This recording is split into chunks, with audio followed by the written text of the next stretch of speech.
আসসালামু আলাইকুম। এইচএসসি ২৫ ব্যাচের ভাইয়া এবং আপুরা, আশা করছি তোমরা অনেক ভালো আছো।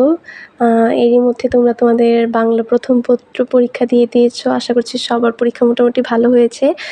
আর যাদের পরীক্ষা মন মতো হয়নি বা মনে হয়েছে যে হয়তো বাংলা প্রথম পত্র পরীক্ষায় A+ আসবে না, তারা একদম চিন্তা করবে না, একদম টেনশন ফ্রি হয়ে বাংলা দ্বিতীয় পত্রের একটা ১০০ প্রিপারেশন নাও, যাতে বাংলা দ্বিতীয় পত্র দিয়ে বাংলায় A+ চলে আসে। বাংলা প্রথম পত্র কী হয়েছে না হয়েছে সেটা নিয়ে আর টেনশন না করে বাংলা দ্বিতীয় পত্রের একটা ভালো প্রিপারেশন নাও, যাতে A+টা চলে আসে। আর যাদের ভালো হয়েছে তাদেরকে অভিনন্দন, এবং যাদের ভালো হয়নি তাদেরকেও অভিনন্দন। তো নেক্সট পরীক্ষা তোমাদের বাংলা দ্বিতীয় পত্র। তো আজকে আমি তোমাদের সাথে একটা ভিডিও শেয়ার করছি, যে ভিডিওতে মূলত বাংলা দ্বিতীয় পত্র পরীক্ষায় কোনটা আনসার করলে ভালো নাম্বার পাওয়া যাবে বা কোনটা আসলে আনসার করা উচিত, যেহেতু অথবা দিয়ে প্রশ্নগুলো আসে, তো তুমি চাইলে তোমার পছন্দ মতো যে কোনো একটা আনসার করতে পারো। কিন্তু কোন জিনিসগুলো আনসার করলে আসলে তোমার জন্য ভালো হবে, সময় বাঁচবে এবং নাম্বার পাবে ভালো, এবং ভালো একটা প্রিপারেশন নিতে পারবে, আমি সেইগুলোই বলে দিচ্ছি। আর দেরি না করে চলে যাচ্ছি মূল আলোচনায়। তো প্রথমেই দেখো ১ নংয়ে হচ্ছে আসে উচ্চারণের নিয়ম, অথবা দিয়ে আসে যে কোনো ৫টি শব্দের উচ্চারণ লেখো। তো আমি প্রথমেই বলে নিচ্ছি যে তোমরা যেগুলো আসলে ব্যাখ্যামূলক কিছু নিয়ম লিখতে হবে বা অনেক লেখা লিখতে হবে, সেইগুলো সবসময় অ্যাভয়েড করার চেষ্টা করবে।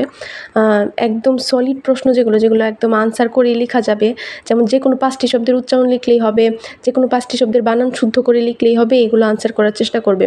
কারণ এক এক বইয়ে এক এক ধরনের নিয়ম থাকে, আর ব্যাখ্যামূলক তো শিখাও একটু সময় সাপেক্ষ। এর চেয়ে ভালো এগুলো সহজে শেখা যায়, তা আমি তোমাদেরকে সাজেস্ট করব।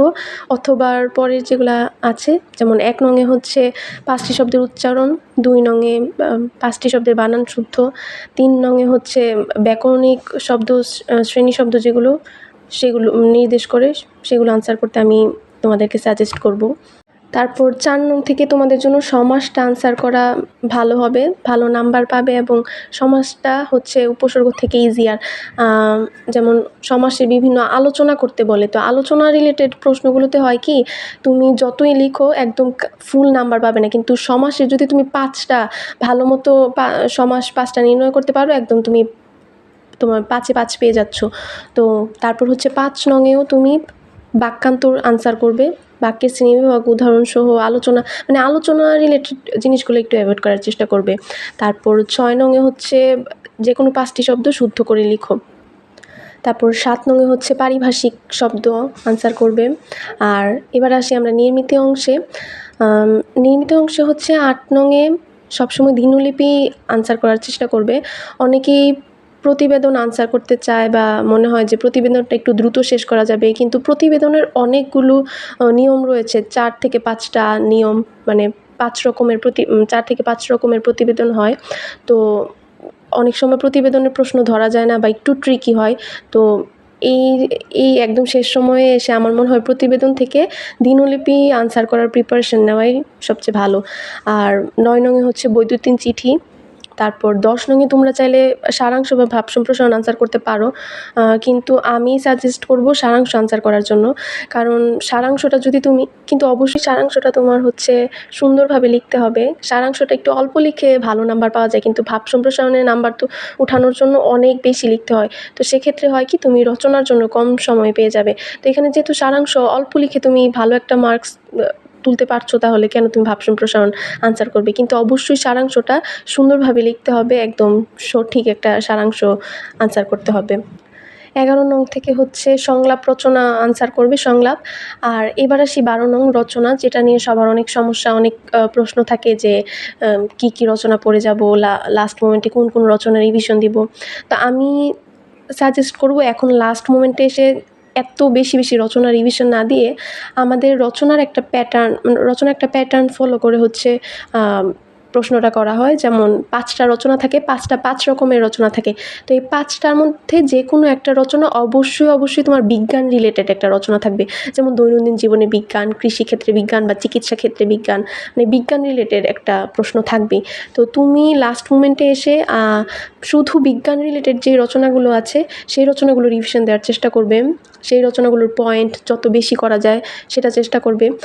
রচনা কিন্তু ভালো একটা মার্কস ক্যারি করে 20 নাম্বার। তো 20 নাম্বার একটা রচনায় 20 একটা ভালো মার্কস পাওয়ার জন্য অনেক লিখতে হয়।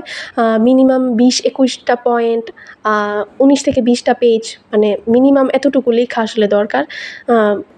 আমি হচ্ছে এটা স্ট্যান্ডার্ড একটা লেখার ক্ষেত্রে বলছি। কারো লেখা যদি অনেক বেশি ছোট হয় তাহলে আমার যেই লেখাটা 20 পেজ লাগবে তার হয়তো সেটা 10 পেজ লাগতে পারে। তো সেটা হচ্ছে লেখার উপর ডিপেন্ড করে। কিন্তু আমি মিনিমাম একটা স্ট্যান্ডার্ড ফলো করে বলছি যে 19 থেকে 20 পেজ আর হচ্ছে মিনিমাম 21-22টা পয়েন্ট তো একটা রচনাতে আনসার করাই আমি মনে করি ভালো। যেহেতু বাংলাতে একটা ভালো নাম্বার তুলতে চাচ্ছ, তো রচনা একটা হিউজ একটা নাম্বার ক্যারি করছে, 20 নাম্বার। তো বুঝতেই পারছো কতটুকু আসলে লেখা লাগবে। আর এই শেষ সময়ে এসে আমি সাজেস্ট করব যেকোনো একটা রকমের রচনা, মানে বিজ্ঞান রিলেটেড রচনাগুলো রিভিশন দিয়ে যাও। আর যেগুলো আসলে অনেক বেশি আসে, যেমন বাংলাদেশের পর্যটন শিল্প, এটা ভালো একটা সময় ধরেই আসছে। 24 ব্যাচে, মানে আমাদের ব্যাচেও আসছিল এটা। তো এর আগেও অনেকবার এসেছে। তো এগুলো কিছু কমন 2-3টা রচনা রিভিশন দিয়ে যেতে পারো। সাথে বিজ্ঞান রিলেটেড যত রচনা আছে সব কিছু সুন্দর করে রিভিশন দিয়ে যাওয়া আর কি। তো এই ছিল আজকে আমার ভিডিও। সবার জন্য অনেক অনেক দোয়া রইল। সবার পরীক্ষা অনেক ভালো হোক। আমি সবার জন্য অনেক অনেক দোয়া করি। সবাই ভালো থাকো, সুস্থ থাকো এবং অবশ্যই হাতে সময় নিয়ে পরীক্ষার হলে যাবে। ঢাকা শহরের জ্যাম চিন্তা করে, এটা আমি বারবারই বলছি যে অনেক সময় আগে, কারণ কোন সময় কোন বিপদ হয় বলা যায় না। তো অনেকখানি সময় হাতে নিয়েই পরীক্ষা দিতে চলে যেও। Best of luck. আসসালামু আলাইকুম।